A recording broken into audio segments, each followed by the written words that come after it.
పహల్గాం ఉగ్రదాడి వెనుక హమాస్ హస్తముందా? పాక్ ఉగ్రవాదులు హమాస్ తో కలిసి కశ్మీర్లో టూరిస్టుల్ని కాల్చి చంపాయా?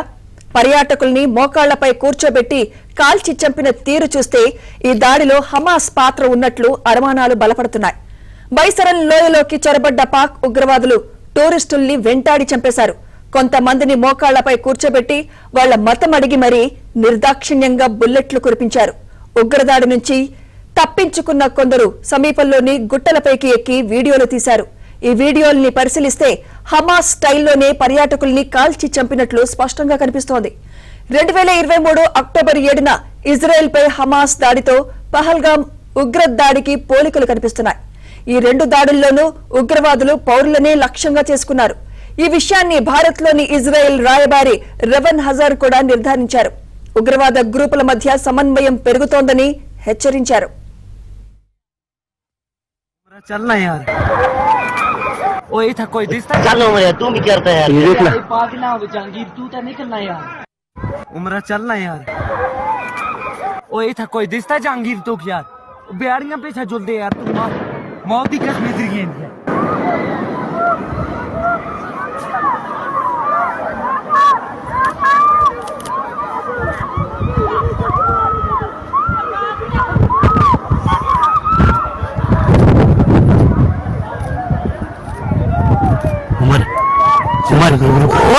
यार उमरा चलना यार ओए था कोई दिसता जहांगीर तो यार बिहारियां पीछे जुल दे यार तू मौत की कश्मीर की गेंद है తొండ ముదిరి ఊసరి వెళ్లి అయినట్లు పాక్ ప్రేరేపిత ఉగ్రవాదులు హమాస్ తో సంబంధాలు పెట్టుకున్నారు. వీళ్లంతా కలిసి భారత్ ను టార్గెట్ చేశారు. పహల్గాం ఉగ్రదాడి పెద్ద కుట్ర అంటోంది ఇజ్రాయెల్. దానికోసం చాలా రోజుల ముందు నుంచే ప్లాన్ జరిగిందని చెప్తోంది. హమాస్ నాయకులు చాలా కాలంగా పాకిస్తాన్ లో తిష్టవేశారు. ఇటీవల హమాస్ నాయకులు పాకిస్తాన్ ఆక్రమిత కశ్మీర్ ను సందర్శించారు. అక్కడ జైషే మహమ్మద్ ఉగ్రవాదులతో సమావేశమైనట్లు ఇజ్రాయెల్ రాయబారి రెవన్ హజర్ వెల్లడించారు. పహల్గాంలో దాడి వెనుక హమాస్ కుట్ర కూడా ఉందనే అనుమానం వ్యక్తం చేశారు. हम इंडियन आर्मी है, बैठो। ये इंडियन आर्मी आप लोग कहाँ से आए हो? कहाँ से आए आप लोग?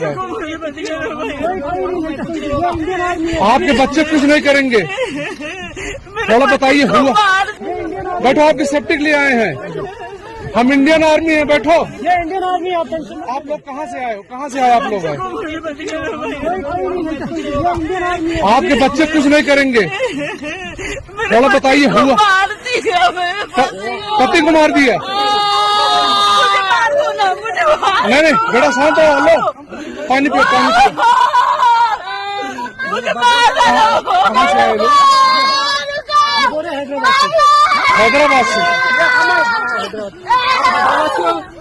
अरे साथ में आपके हैदराबाद के हैं। मैं हैदराबाद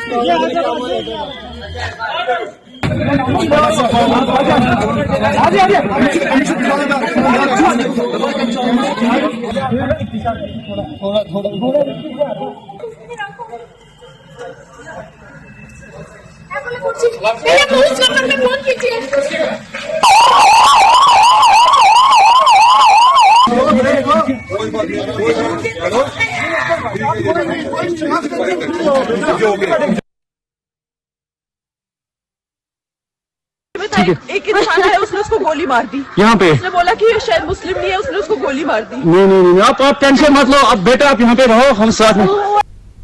ఇదే అంశంపై మరింత సమాచారం మా ఢిల్లీ బ్యూరో చీఫ్ కృష్ణ అందిస్తారు. కృష్ణ, సుమిత్ర, పహల్గాం ఉగ్ర దాడి వెనుక హమాస్ హస్తం ఉంది అన్నది ఇప్పుడు తాజాగా కేంద్ర ఇంటెలిజెన్స్ వర్గాల నుంచి మనకు అందుతున్నటువంటి సమాచారం. ఈ హమాస్ అనేది ఇస్లామిక్ ఉగ్రవాద సంస్థ. ఇజ్రాయెల్ నుంచి పాలిస్తీనాను వేరు చేసి పాలిస్తీనాకు స్వాతంత్ర్యం కల్పించేందుకు పాటుపడుతున్నటువంటి ఇస్లామిక్ ఉగ్రవాద సంస్థ అయినటువంటి హమాస్ ఈ యొక్క పహల్గాం ఉగ్ర దాడి వెనుక ఉన్నట్లుగా ఇప్పుడు తాజాగా అందుతున్నటువంటి సమాచారం. దీన్ని కేంద్ర ప్రభుత్వానికి కూడా ఇంటెలిజెన్స్ వర్గాలు ఇచ్చాయి. ఈ హమాస్ నేతలు, హమాస్ ఉగ్రవాదులు ఏ విధంగా పాకిస్తాన్కు వచ్చారు, పాకిస్తాన్ లో ఈ యొక్క పహల్గాం లో పాల్గొన్నటువంటి ఉగ్రదాడిలో పాల్గొన్నటువంటి నలుగురికి ఎక్కడెక్కడ వాళ్ళు శిక్షణ ఇచ్చారు. ఆ శిక్షణకు పాకిస్తాన్ ప్రభుత్వం ఏ విధంగా సహకరించింది, అదేవిధంగా అక్కడ ఉన్నటువంటి తీవ్రవాద సంస్థలు, పాకిస్తాన్ లో ఉన్నటువంటి తీవ్రవాద సంస్థలు లష్కర్-ఏ-తోయిబా, జైష్-ఈ మహమ్మద్ లాంటి సంస్థలు, ఆ సంస్థలకు సంబంధించినటువంటి టాప్ లీడర్స్ ఏ విధంగా ఈ హమాస్ నేతలకు పాకిస్తాన్ వచ్చేందుకు సహాయం చేశారు, పాకిస్తాన్ ఇంటెలిజెన్స్ వ్యవస్థ అయినటువంటి ఐఎస్ఐ ఏ విధంగా ఈ మొత్తానికి సహకరించింది, వీటన్నిటినీ కూడా ఆధారాలతో కేంద్ర ప్రభుత్వం ముందు ఇంటెలిజెన్స్ వర్గాలు ఉంచాయి. ఈ యొక్క ఇంటెలిజెన్స్ ఇచ్చినటువంటి ఈ సమాచారాన్ని నిన్న కేంద్ర విదేశాంగ శాఖ మంత్రి జయశంకర్ ఈ విదేశాలకు సంబంధించినటువంటి రాయబారుల సమావేశంలో ఈ సమాచారాన్ని మొత్తాన్ని, ఈ ఆధారాలన్నింటినీ కూడా వారి ముందు ఉంచినట్లుగా తెలుస్తుంది. అందుకే ఇది ఉగ్రవాదులు, ఈ యొక్క ఉగ్ర దాడి వెనుక ఖచ్చితంగా విదేశీ హస్తం ఉంది, అది పాకిస్తాన్ హస్తం ఉంది. ఈ యొక్క ఉగ్ర మూకలకు పాకిస్తానే కేంద్రంగా ఉంటుంది, పాకిస్తానే ఎపి సెంటర్ గా మారింది అన్నది భారత్ గట్టిగా నమ్ముతుంది. అందుకు బలమైనటువంటి ఆధారాలను కూడా ఇప్పుడు సేకరించింది. ఏదైతే హమాస్ ఇస్లామిక్ ఉగ్రవాద సంస్థకు సంబంధించినటువంటి హమాస్ ఉగ్రవాదులు ఇజ్రాయెల్ నుంచి ఏ విధంగా వచ్చారు, ఇజ్రాయెల్లో కూడా మనం చూసుకుంటే ఇజ్రాయెల్ నుంచి పాలిస్తీనాను వేరు చేసి పాలిస్తీనాకు ఈ యొక్క స్వాతంత్రాన్ని తెచ్చేందుకు ఇజ్రాయెల్ పైన దాడి చేస్తున్నటువంటి హమాస్ మనం చూస్తున్నాం. దాని యొక్క మోడస్ ఆపరెండీస్ కూడా మనం చూస్తూ ఉన్నాం. ఇదే మోడస్ ఆపరెండీ పౌరులపైన దాడులు చేయటం, పౌరులను వాళ్ళు బందీలుగా తీసుకోవటం, పౌరులను సివిలియన్స్ ని ఎక్కువగా వాళ్ళు కిడ్నాప్ చేసి వాళ్ళ ద్వారా పనులు చేయించుకోవటం, వీళ్ళందరినీ కూడా మనం ఈ యొక్క మోడస్ ఆపరెండీ మనం ఎక్కువ చూసాం. నిజానికి కాశ్మీర్ లో ఇంతవరకు జరిగినటువంటి దాడుల్లో ఎక్కడ కూడా టూరిస్టుల పైన గానీ అక్కడ ఉన్నటువంటి సివిలియన్స్ పైన గానీ ఎప్పుడూ దాడులు జరగలేదు. కేవలం మిలిటరీ వెహికల్స్ లేదా మిలిటరీ స్థావరాలపైనే ఈ యొక్క ఉగ్రవాదులు దాడి చేశారు తప్పితే ఇదే తొలిసారిగా అక్కడ టూరిస్టుల పైన దాడి జరిగింది. ఈ modus operandi Hamas modus operandi, Hamas formula అన్నది ఇప్పుడు కేంద్ర ప్రభుత్వం ఇంటెలిజెన్స్ వర్గాలు చెప్తున్నటువంటి మాట. అయితే హమాస్ కు సంబంధించినటువంటి ఉగ్రవాదులు ఎప్పుడు పాకిస్తాన్ కు వచ్చారు, తర్వాత ఇజ్రాయెల్ విడుదల చేసినటువంటి యొక్క హమాస్ నేతలు పాకిస్తాన్ రావడానికి ఎవరెవరు కృషి చేశారన్నది కూడా మనకి దానికి సంబంధించినటువంటి ఆధారాలు లభిస్తున్నాయి. ఈ యొక్క రావల్కోట్లో వీళ్ళిద్దరూ ఏదైతే ఫిబ్రవరి 5న ఇజ్రాయెల్ విడుదల చేసినటువంటి హమాస్ నేతలు పాకిస్తాన్ కి వెళ్లి అక్కడ ఈ పాకిస్తాన్ లో పాక్ ఆక్యుపైడ్ కాశ్మీర్ లో ఉన్నటువంటి లష్కర్-ఏ-తోయిబా, జైష్-ఈ మహమ్మద్ కమాండర్లని కలిసినట్లుగా కూడా వార్తలు వస్తున్నాయి.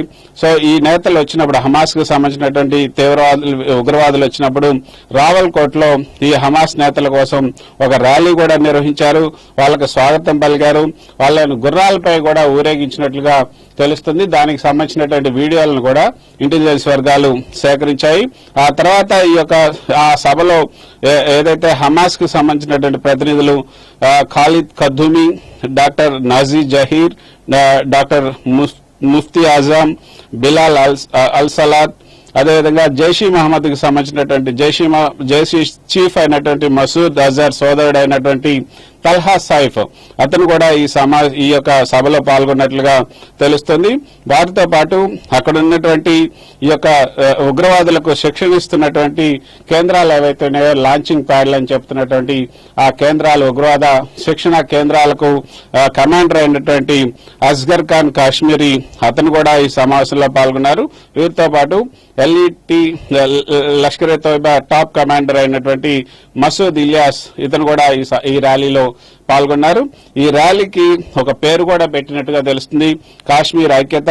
అదేవిధంగా Hamas operation Al Aqsa flood అనే పేరుతో ఈ ర్యాలీని నిర్వహించారు.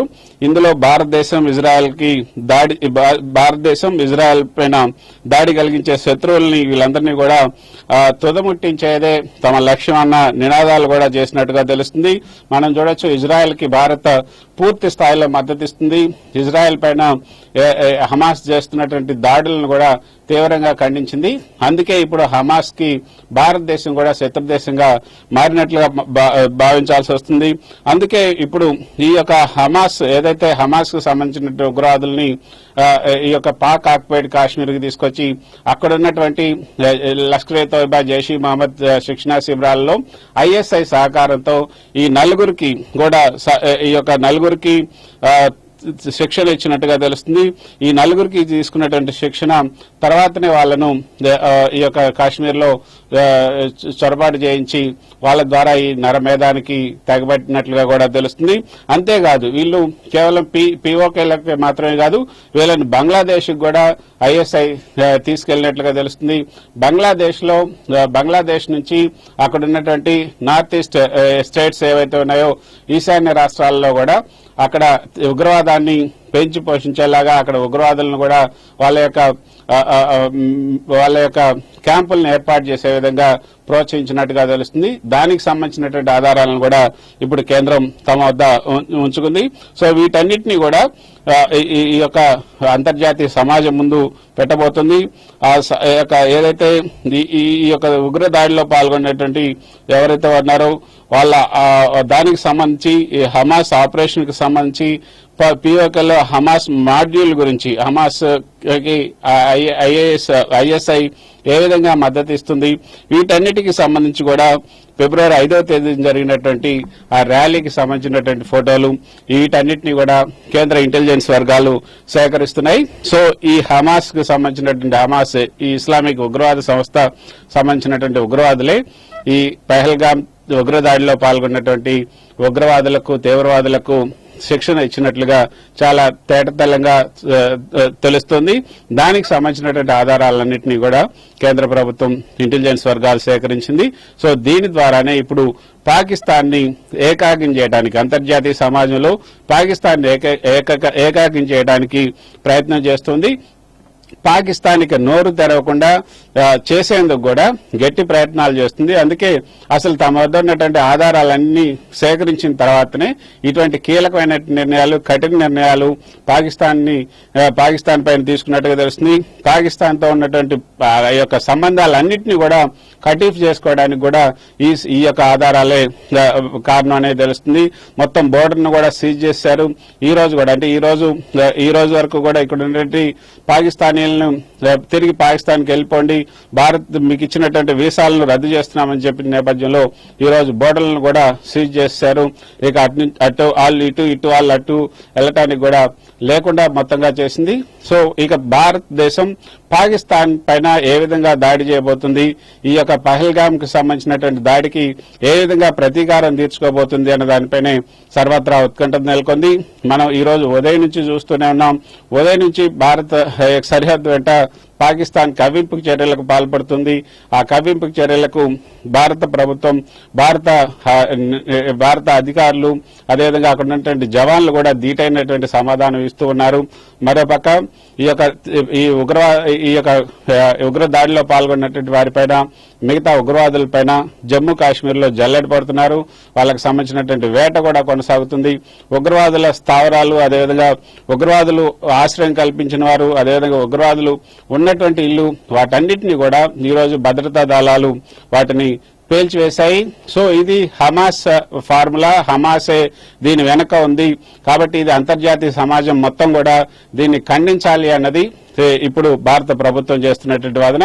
మరి ఈ హమాస్ ఈ ఫార్ములా ఈ హమాస్ కు సంబంధించినటువంటి ఈ యొక్క ఆధారాలు బయటపడ్డాయి కాబట్టి ఇప్పుడు అంతర్జాతీయ సమాజం కూడా ఏ విధంగా రెస్పాండ్ అవుతుంది, ఏ విధంగా స్పందిస్తుందని కూడా మనం చూడాల్సి ఉంటుంది. సుమిత్ర.